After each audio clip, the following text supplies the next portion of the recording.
mal du matin.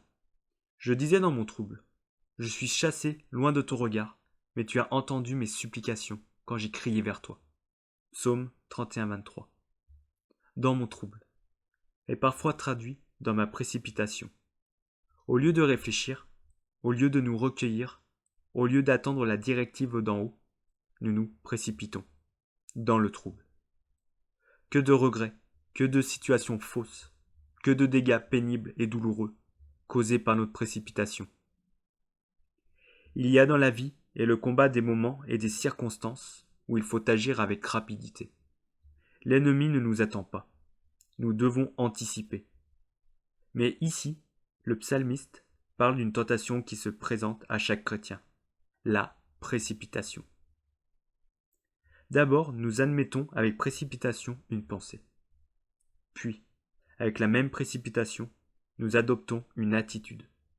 Ensuite, nous disons une parole. Nous écrivons une lettre. Nous prenons une décision qui, parce qu'elle était précipitée, nous voile immanquablement la face de Dieu et nous prive de sa communion. Alors, notre cœur ne peut résister à la pensée rebelle.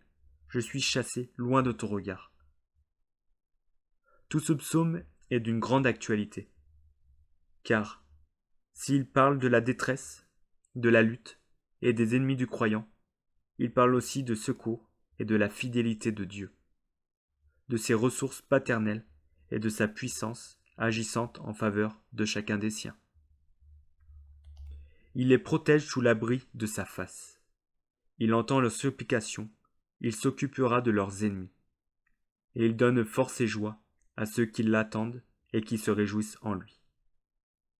Pourquoi donc une précipitation, qui est l'avant-garde de la rébellion, l'extériorisation de la vie propre, et qui, fatalement, amène avec elle la fièvre du doute? Je disais, je suis chassé loin de ton regard. Confessons cette pensée. Constatons à quoi elle conduit. Quelle situation elle crée.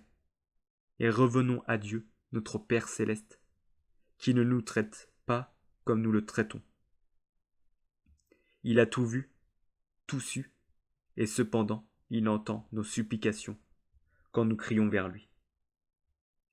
Il vient à notre rencontre, et sa présence et sa communion retrouvée excluent nos doutes et nous rendent la vision de la foi. Aujourd'hui, il nous dit, fortifiez-vous, et que votre cœur s'affermisse, vous tous qui espérez en l'Éternel. Psaume 31, 25. Verset biblique. Psaume 77, versets 7 à 10. Je pense à mes cantiques pendant la nuit.